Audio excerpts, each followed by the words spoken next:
السلام علیکم ورحمۃ اللہ وبرکاتہ۔ ربیع الاول کا مبارک مہینہ، صلی اللہ علیہ یا محمد نور من نور اللہ۔ یا اللہ، اس پیارے اور مبارک مہینے میں اپنے محبوب نبی مکرم صلی اللہ علیہ وسلم کے نور کے صدقے ہم سب کو اپنی رحمت خاص سے نواز دے، اور ہم پر اس ماہ مبارک کی برکتیں اور رحمت نازل فرما۔ نماز تہجد کی فضیلت۔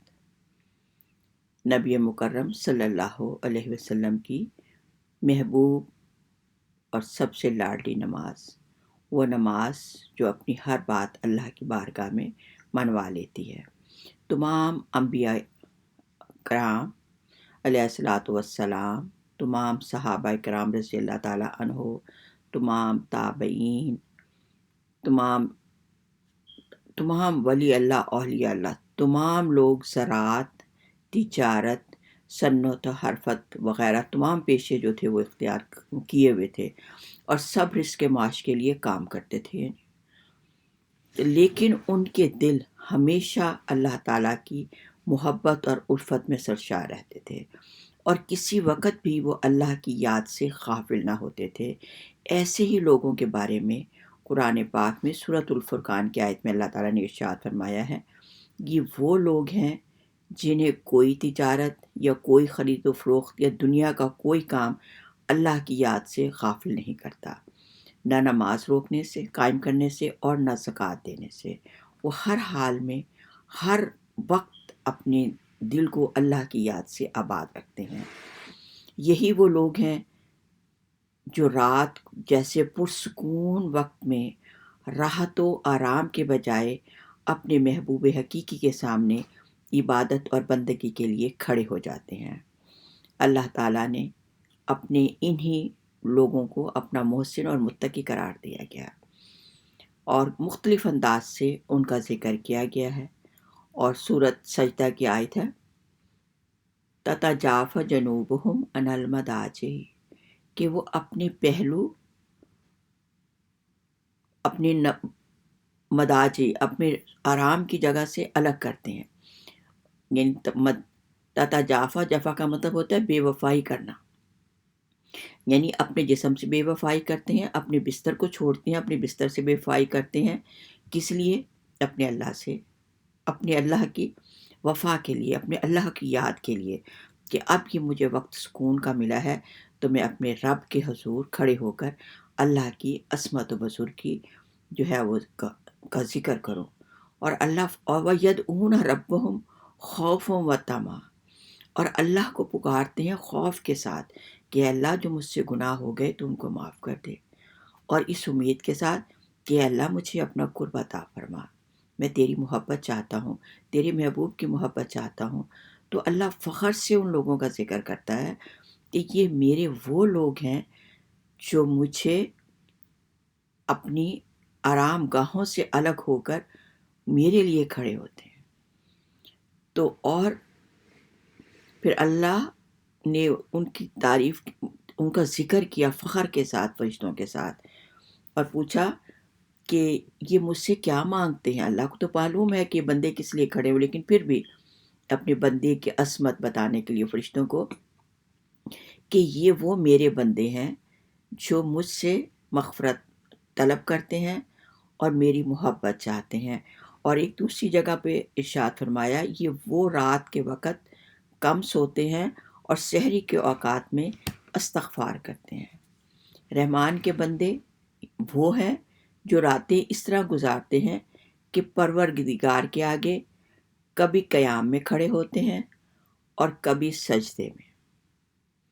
سجدے کی حالت میں ہوتے ہیں۔ اور حضرت عبداللہ بن سلام روایت کرتے ہیں کہ جب پیارے نبی مدینے میں تشریف لائے تو لوگ دوڑ کر آپ کا استقبال کرنے کے لیے بھاگے اور کہنے لگے کہ حضور تشریف لائے، شور پورے مدینہ میں ہو گیا۔ کہا میں بھی ان لوگوں کے ساتھ تھا کہ دیکھوں کہ آپ نبی ہیں یا نہیں۔ میں نے آپ کا چہرہ مبارک دیکھا تو میں حیران رہ گیا، آپ کے چہرے کا نور اور آپ کی شخصیت دیکھ کر کہ یہ واقعی نبی ہیں. اور جو سب سے پہلا ارشاد حضور صلی اللہ علیہ وسلم کی زبان مبارک سے سنا تھا وہ یہ تھا کہ سلام کا رواج دو، قربا کو کھانا کھلاؤ، صلہ رحمی کرو، اور رات کے وقت جب لوگ سوتے ہوں تو تہجد کی نماز پڑھا کرو، تو سلامتی کے ساتھ اللہ کی جنت میں داخل ہو جاؤ گے. حضرت کرم اللہ وجہ روایت کرتے ہیں کہ رسول اللہ صلی اللہ علیہ وسلم نے ارشاد فرمایا کہ میں نے جنت میں ایسے بالا خانہ دیکھے جو آپ گینے کے تھے، یعنی شیشے کے بنے ہوئے تھے، کہ باہر سے اندر کی چیزیں نظر آتی تھیں اور اندر سے باہر کی چیزیں نظر آتی تھیں. یعنی اتنے خوبصورت جو تھے وہ اللہ کے جنت تھے جو کہ بالا خانے تھے. تو میں نے پوچھا یا رسول اللہ یہ کن کے لیے ہیں؟ کہا یہ ان لوگوں کے لیے ہیں جو سلام کو رواج دیتے ہیں، قربا کو کھانا کھلاتے ہیں، اور جو کچھ ہم نے وہ مما رزقناہم ینفقون جو ہم نے دیا ہے اس کو اللہ کی راہ میں خرچ کرتے ہیں. اور رات کے وقت جب لوگ سو رہے ہوتے ہیں تو یہ اس وقت اپنے رب کے حضور کھڑے ہوتے ہیں، اپنے رب سے اس کی بخشش اور مغفرت مانگتے ہیں. نماز تہجد کیسے ادا کی جاتی ہے اور اس کی کتنی رکعت نماز ہیں؟ نماز رکعت 2 رکعت سے شروع ہو کر 12 رکعت تک آپ نماز ادا کر سکتے ہیں. اور اگر آپ کو رات کو اٹھنا مشکل ہو تو آپ عشاء کے بعد بھی 2 رکعت نماز تہجد پڑھ لیں، اللہ اس کو بھی آپ کا اجر دے گا.